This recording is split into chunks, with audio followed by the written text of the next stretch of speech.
try to explain or try to pronounce all of the words as part of CTE. But it's a condition that we've all been hearing more and more about. It's become a topic in the medical community as well as the sports community. And it's basically a condition that doctors believe athletes get when they are exposed repeatedly to trauma, to the brain, to multiple concussions. And so Jevan Snead's family very much believes that he had a series of concussions really throughout his life, throughout his football career.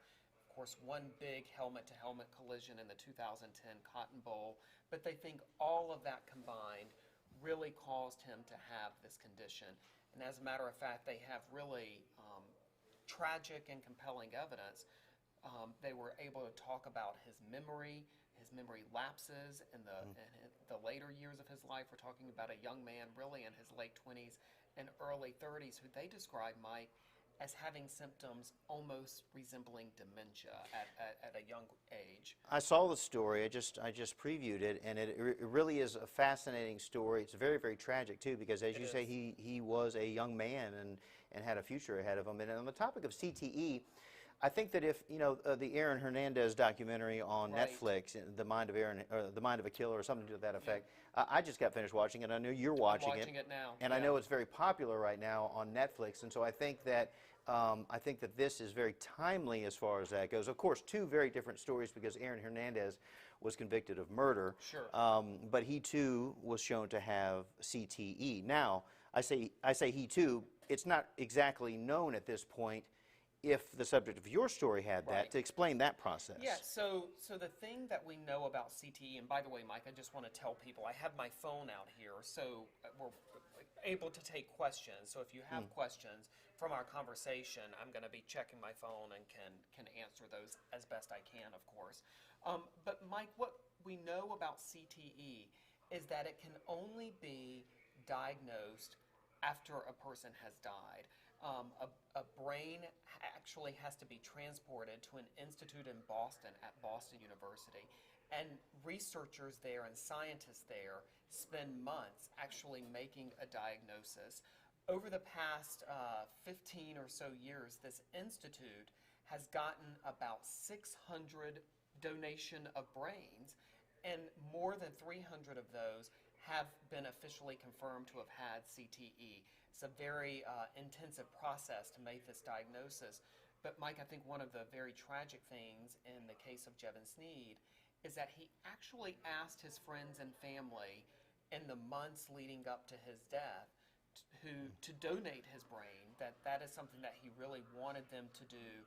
And it was really an effort, they believe, to help the next generation of football players to not be exposed to this condition. When I heard that, I found that to be incredibly giving that he wanted to do that, but also very, very sad, because that tells you and his family and all of us that he knew something was going on, that he wasn't right, and that he wanted it to be exposed, and he wanted it to be able to help somebody else when it was too late for him. And he talked openly about his memory problems. And Mike, one of the things that I think is tragic as well is that some of his most memorable moments on the field, the 2010 Cotton Bowl, when he had that epic helmet-to-helmet collision, he told his friends and family they would bring things up from his most memorable plays. He had a resume of memorable plays throughout his college football career. But what he told them is that many of those things he did not even remember, not only about his days on the field, but things about his childhood. Mike, they described that his memory was so shot, basically, that he would actually write notes to himself constantly and take pictures of the notes on his cell phone so that he had daily reminders of things just that he had and needed to do during the course of his daily life. Wow, really a struggle. Really a struggle. So, of course, when he took his life, it made news back in September of just last year, a few months ago. And so everybody was covering that aspect of it. But what is it that made you, did somebody reach out to you with the family or a friend, or is this something that you thought, hey, I want to look a little bit more into this and expand upon this topic? Yeah, that's pretty much what happened. I mean, we're always looking to shed light on any kind of major news event, and kind of go a little bit deeper. But this is something that I think is an increasing topic that people are interested in. It's really becoming part of our discussion, you know, and pop culture, as you mentioned, with the Netflix series on Aaron Hernandez that's out there. You know, Mike, there has been work in Texas over the past decade, sporadically, but ongoing work at the same time. You know, in 2011, Texas actually passed a law that required the University Interscholastic League to take some steps to protect high school football players. So they had to establish protocols for what to do if they believed one of their players suffered from a concussion. And there have been steps taken by organizations like the Texas Medical Association that has a web page now on their website devoted strictly to educating parents and coaches and players about the dangers of multiple concussions over time. If you think about it, what a clash of ideas. Here you have football, which Right. reigns king in the state Yeah, of Texas yeah. and in many other states as well. A great American pastime. Absolutely. And here in Texas, it's just part of our culture, high Right, school yeah. football and then beyond. And shows built around that, Friday Night Lights. for That's right, example. right, yeah. And then on the other side, you have this debilitating condition that results from playing football. And so you got to figure out how to continue this beloved pastime, but balance it with not hurting people who unfortunately end up in his case. And Mike, you know, one of the things that researchers are really trying to learn at that institute in Boston, they're trying to answer questions like whether or not someone may have some sort of gene that predisposes them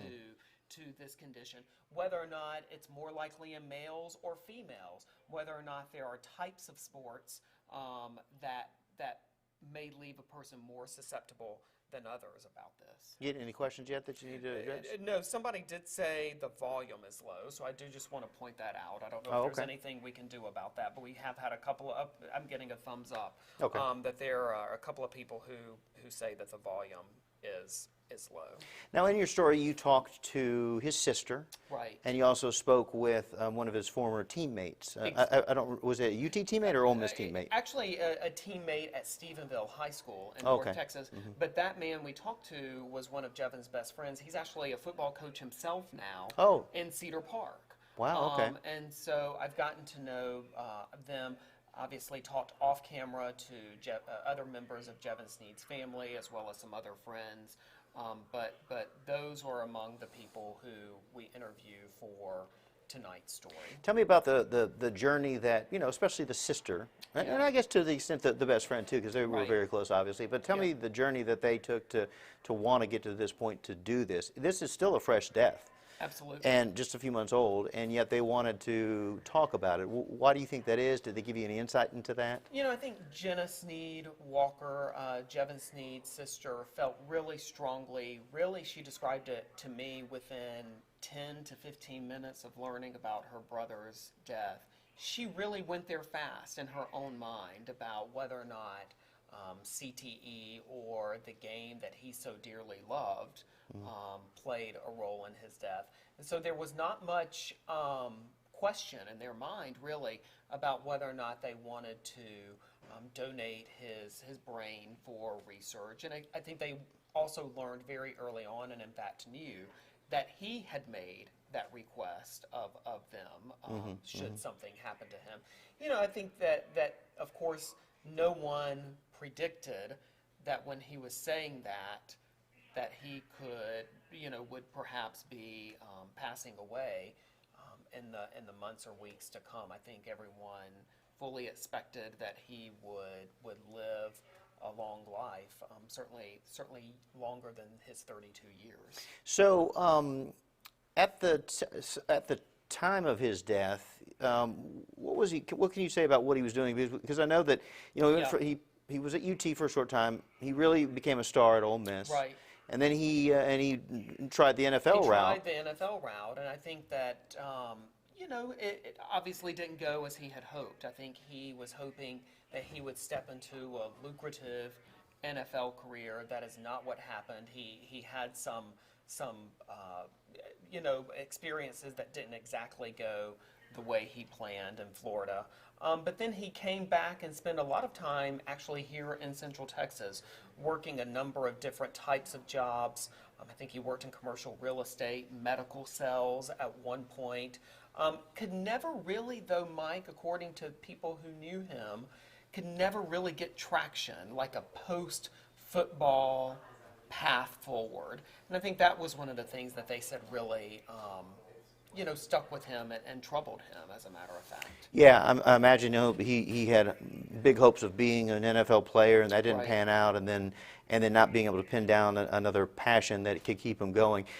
Did the family seem to indicate whether or not they thought that the issues that he was having with his memory were contributing to the fact that he was not able to really succeed in another profession? Yeah, I think it's hard to know, but what they believe is that his decision to end his life was really a confluence of multiple things in his life, but that they believe his brain injury kind of set the tone for it all.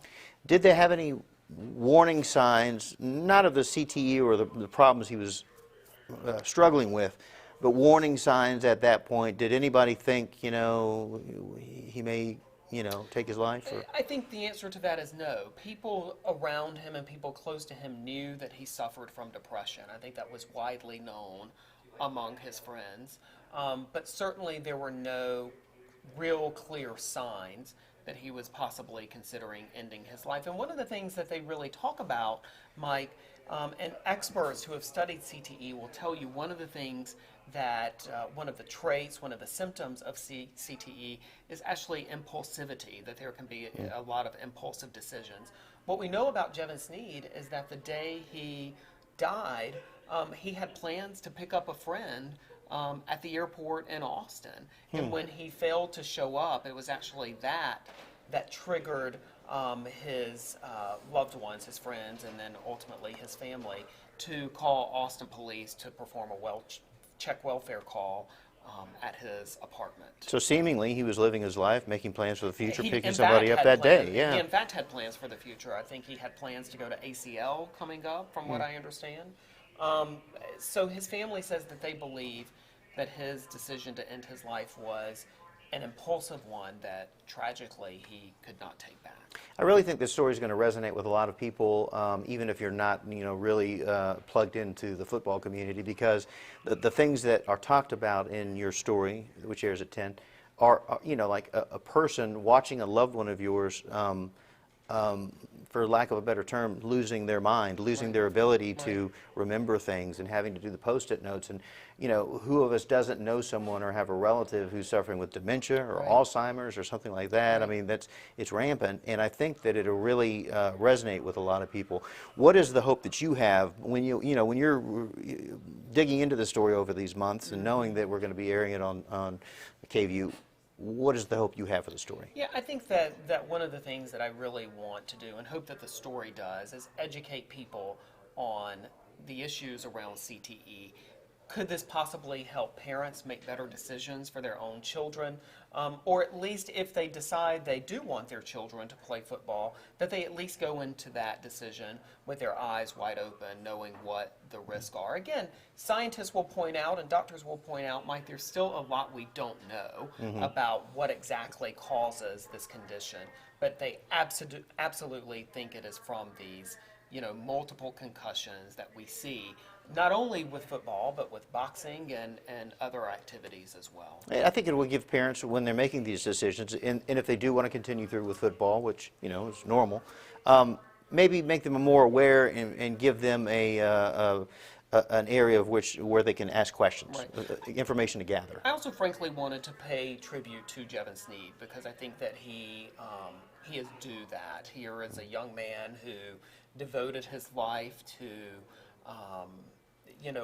a sport that he dearly loved, and I think that it's important that we remember him in this as well. I think you do it really well. Thank you. So the story is called Blindsided. It's airing tonight on KVUE News at 10 o'clock. Any parting words?